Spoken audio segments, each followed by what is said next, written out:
Hi! Today I want to talk to you about a game called Orleans, a game by Rainer Stockhausen, and it's a game about French medieval peasantry, which might sound dull, but there is a very good game inside here. I've mixed in a little of the Trade and Intrigue expansion, which is a good one. It won't affect the rules explanation at all, it just changes how much fun you'll have when you're playing it. On the table there is a bag for each player to draw workers from. There's the main board showing a map and an area to get upgrades. There's player boards, and there's another board where you can discard unwanted workers to get bonuses. Let's talk about your player board first.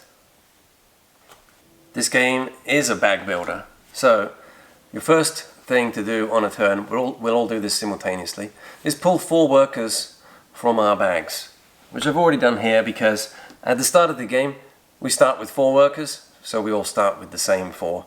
And here they are, we place them down on this bottom area on your playmat. You've got a farmer, a boatsman, a tradesman and a merchant. And the theme in this game is quite thin, and it's difficult to remember which worker is which, so typically we just refer to these as white, blue, brown and black, and just go by the colours.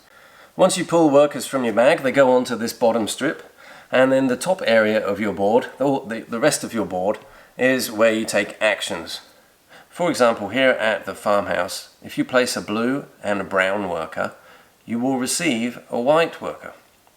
So you could put your blue and brown workers there, and then when it's your turn you'll take this action, and to do that, well, you say I'm taking this action, these guys go back into your bag, and from the main board you'll take a white worker and add that to your bag as well. So that's what you're going to be doing this turn. You can look at these two, you've still got a white and a black, but there isn't anywhere that they can trigger on their own. Up here, for example, you could go white and black, but you need a red as well. So for now we can just leave these down here. You can move them up if you want, just to lock them in place, but once they're there they can't be moved later. So maybe we'll just leave them down here for now. You'll also notice that your 4 workers, you're blue, and so they have a swath of blue across them, but the other workers you get in the game don't have that. That just means that these are your 4 original workers, and they're going to stay with you for the whole game. You can't move them to other boards or discard them or anything like that. These other spaces on your worker board are for getting other worker colors. Up at the top there are actions for moving around on the map, and then there's a couple of others which I'll talk about later. So how a turn goes is we pull workers from our bags, we simultaneously decide where we're going to put them, what actions we're going to take, and then starting with the start player, one at a time we'll do one action, another action, action, action, and we keep going around the players one action at a time until everybody's finished all of their actions. Now when you took the action at the farmhouse to get an extra white worker, you took a white worker from the stack here and you added him to your bag, and you're blue, so you move down the track that's on the farmer track here, and the farmer gives you goods. So the first track you're at, he gives you some corn. There you go, and you have that resource now, which you may need later. Resources are also great because at the end of the game they are worth points. 1, 2, 3, 4, 5 for corn, cheese, wine, thread and fabric. Let's look at the other tracks we can move down, because all of these tracks are desirable and you're going to be having a dilemma each turn about which one you want to do versus which one you can do based on what you drew from the bag.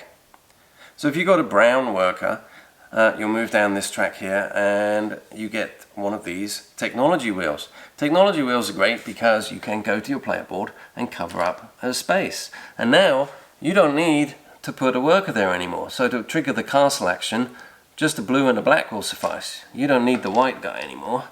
So that's great. The first one has to cover up a white slot, a farmer, but after that you can put them anywhere you want.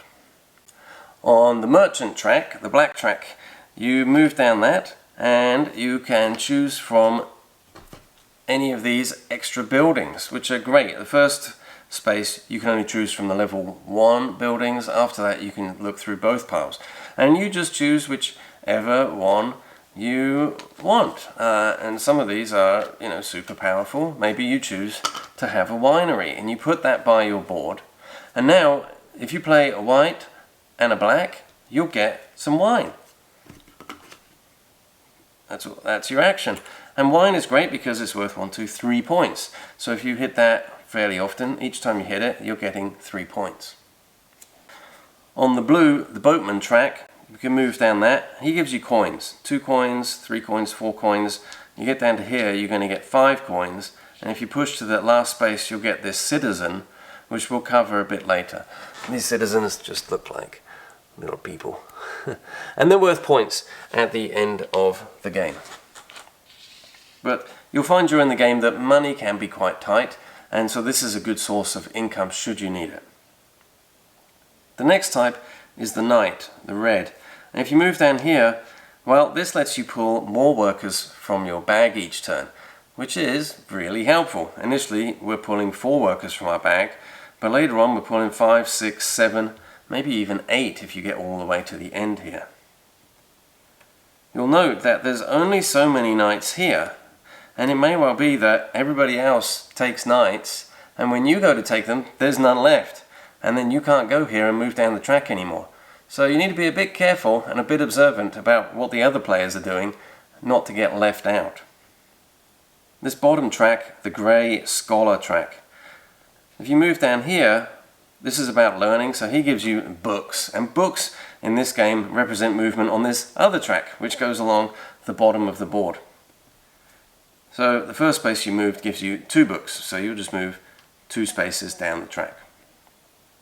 On this track there are points and money. Oh, and look, let's say you manage to move another space, you get another citizen. Great. How much are the citizens worth? Well, they're worth whatever star you've reached. Right now, 1 point each. But should you get to here, each of those citizens is worth 2 points.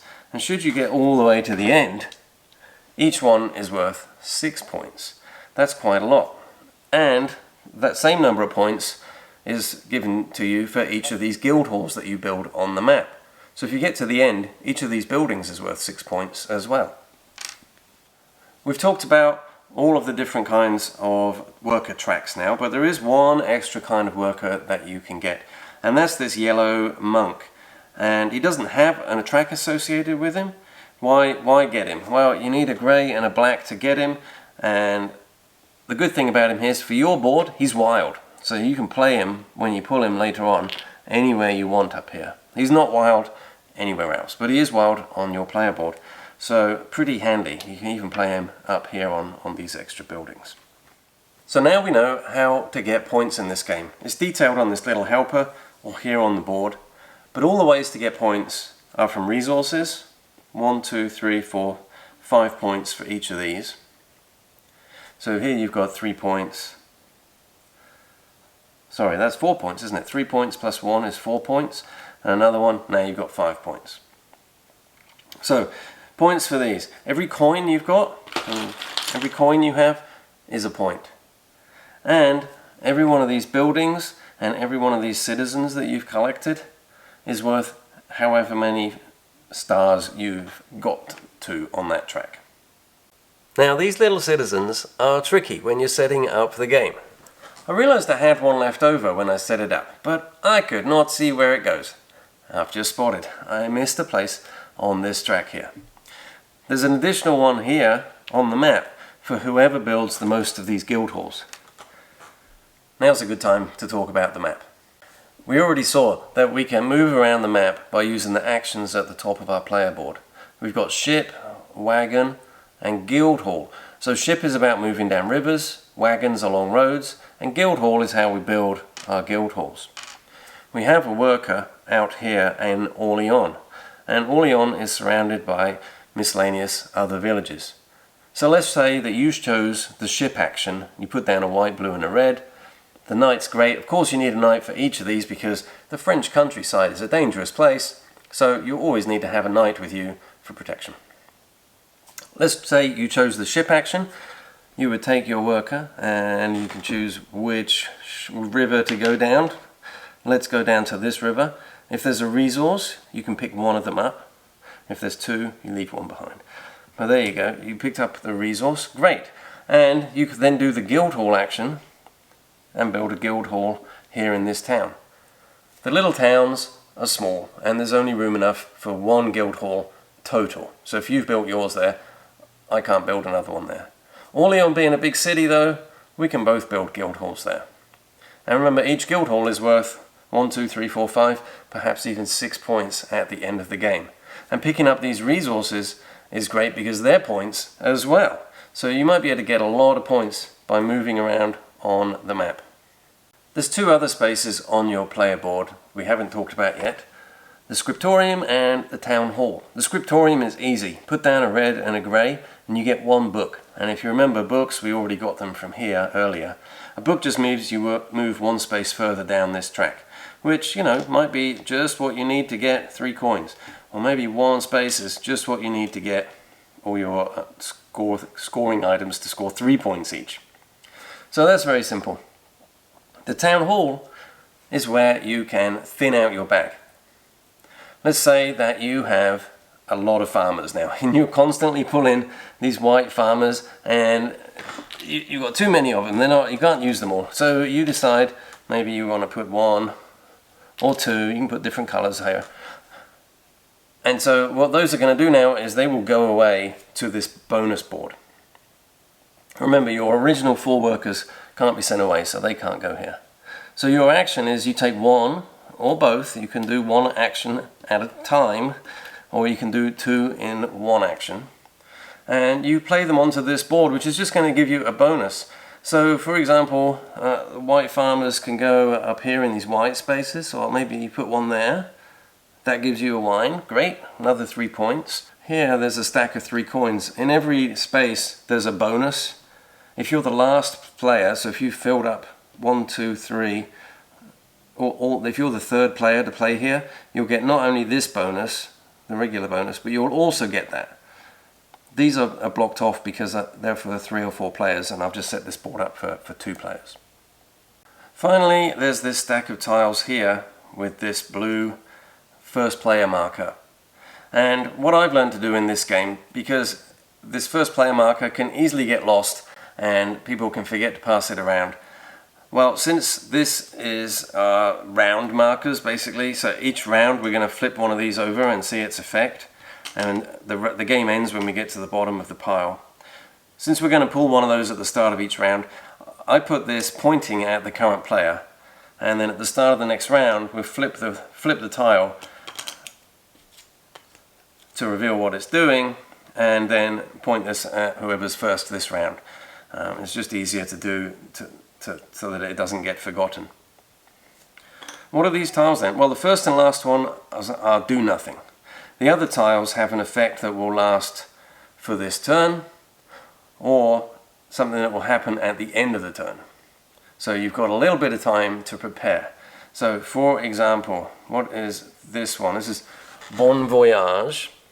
And this one says at the end of the round, at the end of the turn, you will be able to pay 2 coins to move your worker on the map along a river or a road. And everybody can do that or not. That's an optional one. Here's another one. Unfortunately, this is not optional. Harvest. This says pay one of these resources, one of those 3 resource types, or lose 5 coins. Well, that's a bit rough. Maybe you haven't got 5 coins. We'll get to that in a moment. Those are both end of round effects. Here's one, strike at the village. You cannot get the brown merchants. Tradesmen. You cannot get the tradesmen anymore. They're just not available to you this turn. So we go through that stack until it's exhausted, and at that point the game will end and we'll see who has the most points. So let's say you didn't have the coins you needed to pay at the end of the round. So for each coin you'll undergo torture. And that means giving something else up. You could give up one of these resources. You could give up a building that you've built. You could reach into your bag and pull out a worker that you don't need anymore. Can't be one of your first 4 starting ones, of course.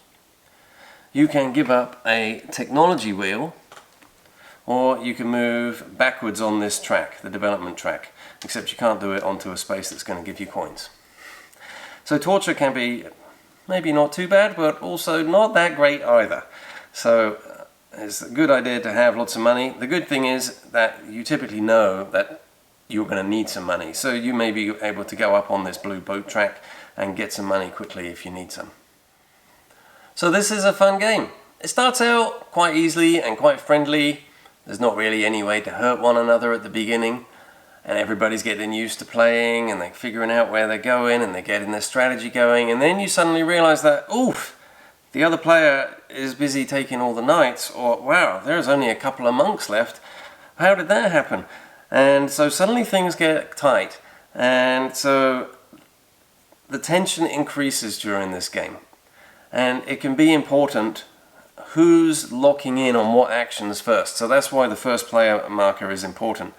Because let's say I'm first player this turn, and I have a grey and a black, and I'm going here to the monastery, and let's say there's only 1 monk left. Well, I'm first player, so I have to lock in my actions first. You don't have to commit until after I've committed. So you might want that last monk, but if you see me going for it, maybe you'll save your workers for something else. Maybe you'll take a gamble and say, well, I probably do want the monk, but maybe this other one is more important to me, so you can sneak in and steal the monk before I notice that you were going for the monk as well. So there's all this sort of stuff going on, and it's a lot of fun. The box says it plays from 2 to 5 players. I think it's best from 2 to 4. It's a great game. Have fun with it.